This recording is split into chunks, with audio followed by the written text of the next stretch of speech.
Born June 27, 1703, was one of England's most noted Anglican evangelists, John Wesley.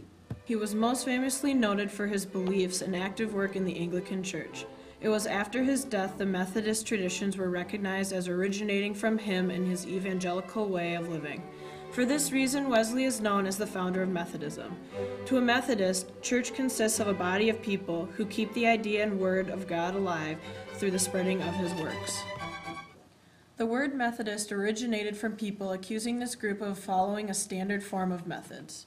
It was at Oxford where his brother Charles and George Whitefield developed the Holy Club, or meeting of Methodists, which Wesley became a part of.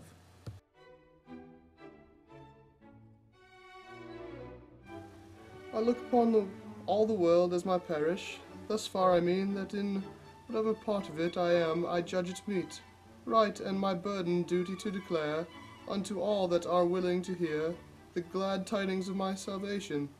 This is the work which I know God has called me to, and sure I am that his blessing attends it. The beginning of Wesley's journey to the foundation of Methodism began in 1735 when he and his brother set out to Georgia for the sole purpose of spreading the word to Anglican colonies for the purpose of increasing people's knowledge of Christ. It was in 1737 when Wesley realized a need for salvation and returned back to England. It was after this that Wesley developed his belief in salvation by faith.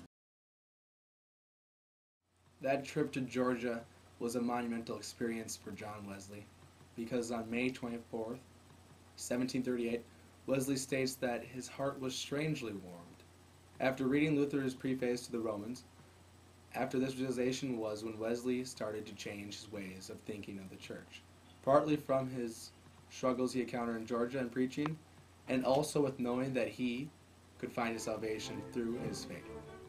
The very reason he became such an extraordinary evangelist was because of the fact that he truly felt and believed once his belief in God and the church was established, then his beliefs and faith in God would never fade away. Wesley's overall objective was to conform the body of the church with the holiness of the members, thus spreading the word across the land. It was from this that Wesley did not only believe in a traditional church, but emphasized the spiritual factors of the church. According to Wesley scholar Duane Beals, Wesley believed in both a visible and invisible church, which was viewed as a national body. From this, Wesley viewed the church as a form of Christians, and since the church is thought of as holy, the members are also holy. Wesley presented the idea for people to let go of their traditionalist ideas and concentrate more on the Bible and their spiritual ideas of the church, corresponding to Christ.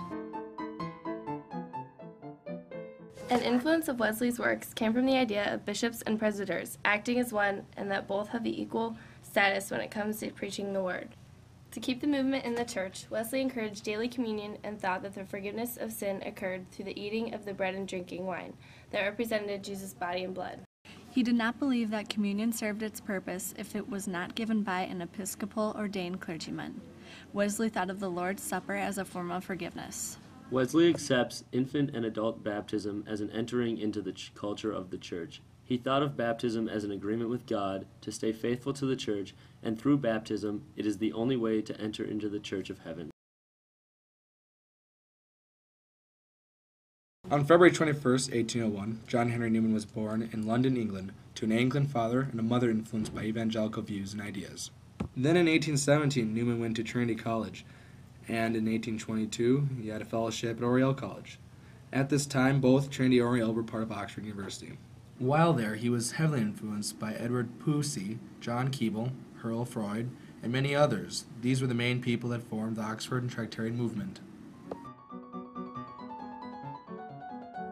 In 1825, Newman was ordained as an Anglican priest. He spent much time and energy attempting to keep Anglicans from becoming Catholics.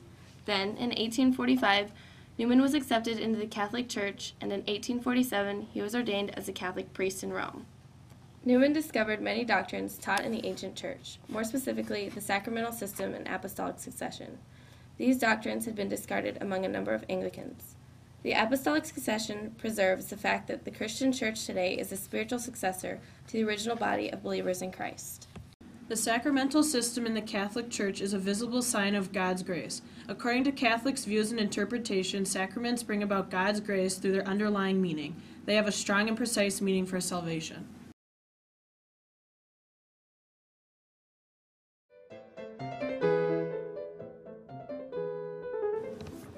Newman viewed the Church of England as not Protestant or Roman, but that it consisted of a middle way, forming a balance between Catholic unity and doctrinal fullness. Therefore, Newman saw the Anglican Church as preserving the ancient Church through apostolic succession and scriptural and doctrinal understanding. The via media is the idea, supported by Anglican theologians, that the Anglican Church was the middle way between the Catholic and the Protestant churches. Newman thought that the Anglican Church should continue to keep the doctrinal tradition of the early Christians, staying away from both the doctrinal variation of the Protestants and the doctrinal devotional extremes of the Catholics. Something else made Newman well known was that he wrote the Tracts for Times. These writings opposed the evangelical tendencies of the Church of England and wanted to restore it to its Catholic past. This is one of the fundamental documents of Anglican theology that should be interpreted in a Catholic sense. His Tract 90 was an effort to bring together the 39 articles of the Church of England and the Roman Catholic doctrine. This action was highly controversial and was therefore silenced by his bishop.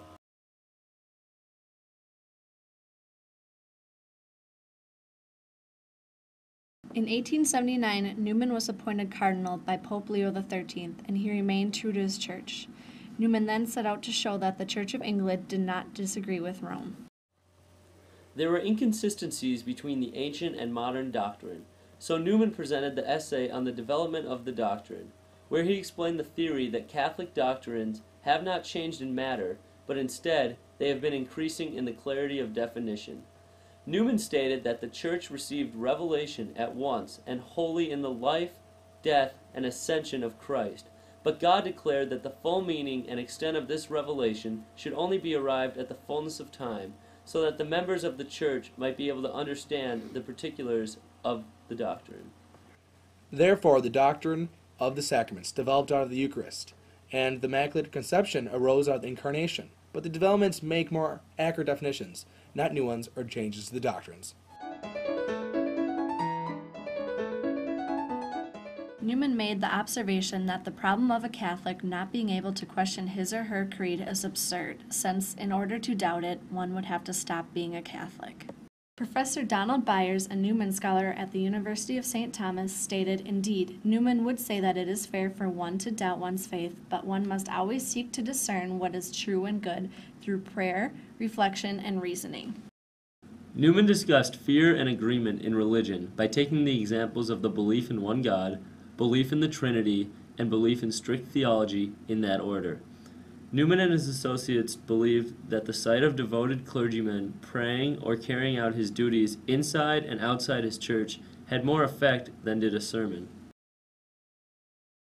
Newman provided motivation for much of the revolutionary improvements of the Second Vatican Council and opened dialogues between different religions.